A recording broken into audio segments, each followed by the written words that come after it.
The year is 2026. You step outside and marble columns tower above you, gleaming under the morning sun. Autonomous chariots glide past ancient aqueducts bathed in neon light.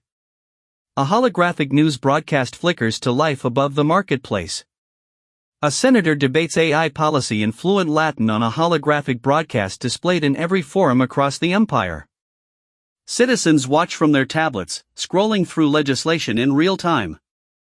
This isn't fantasy. This is the world where Rome never fell. In 476 AD, the last Western Roman emperor was deposed by barbarian tribes who had been chipping away at the borders for decades. The empire shattered into 1,000 pieces, and Europe plunged into centuries of darkness and chaos. But what if Julius Nepos had crushed that rebellion with the ruthless efficiency Rome was known for? What if the sweeping military reforms had succeeded just 20 years earlier? One single different outcome on one single battlefield. One different battle and the Dark Ages simply never happen. No loss of knowledge. No burning of libraries. Rome keeps building, keeps inventing, keeps expanding its reach across continents without interruption. Consider what Rome already had by the 5th century. Concrete that outlasts modern formulas by thousands of years. Aqueducts spanning mountain ranges, delivering fresh water to millions of citizens across 3 continents. Surgical tools so precise they wouldn't be reinvented for over a millennium. Road networks connecting Britannia to Mesopotamia. Indoor plumbing. Central heating. This was the year 476, and they already had all of it. Without the collapse, without the lost centuries, the Industrial Revolution could have started around 800 AD instead of 1800. That gives Rome 12 extra centuries of uninterrupted scientific and technological progress by our present day. A civilization obsessed with connecting its territories through roads would absolutely build a digital network. Imagine the Roman internet, a vast information highway linking every province from the cold frontier of Britannia to the deserts of Mesopotamia. It would be Latin-based, of course, heavily centralized, and ruthlessly censored by the Senate. But it would connect every citizen in the empire.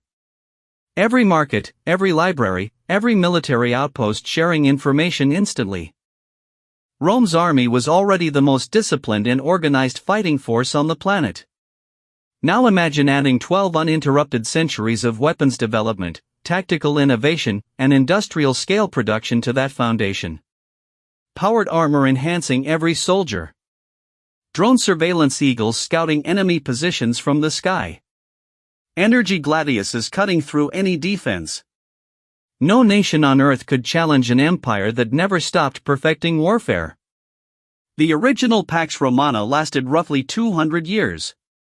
An eternal Rome would have spread that peace across the entire globe.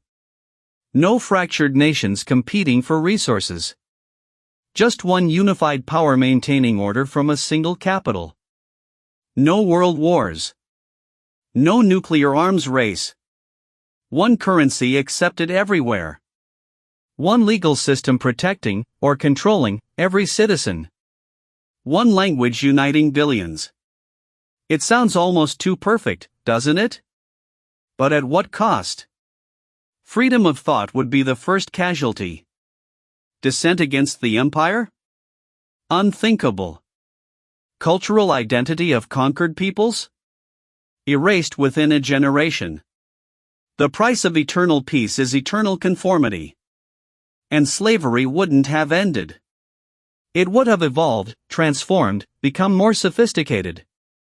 Gladiatorial games turning into virtual reality death matches broadcast to billions. The cruelty hidden behind better technology and dazzling spectacle. The Senate would surveil everything you do, everything you say, everything you think. Resistance wouldn't be crushed with swords and fire. It would be crushed with algorithms and predictive behavioral modeling. The most sophisticated tyranny in history, wearing a toga. English would simply never exist. The entire world would speak only Latin. Shakespeare would have written in Latin. Einstein would have published in Latin. Every single human thought, every discovery, every poem, unified in one ancient tongue. Beautiful and terrifying in equal measure. The ultimate monoculture. A world with one approved art style, one sanctioned philosophy, one acceptable way to think, to speak, to dream. Diversity itself would become a crime against the state. So would eternal Rome be paradise or prison? Probably both at the same time. 12 extra centuries of technological wonder and scientific achievement, but 0 centuries of human freedom and self-determination. Next time you see a Roman ruin, cracked and weathered by time, remember this. That collapse wasn't just an ending. It was the beginning of everything we are today. Every nation, every language, every freedom we enjoy started because Rome fell. And that might just be the greatest what-if in all of human history. So I ask you honestly, would you want to live in eternal Rome? Let me know in the comments, and subscribe for more history that never happened.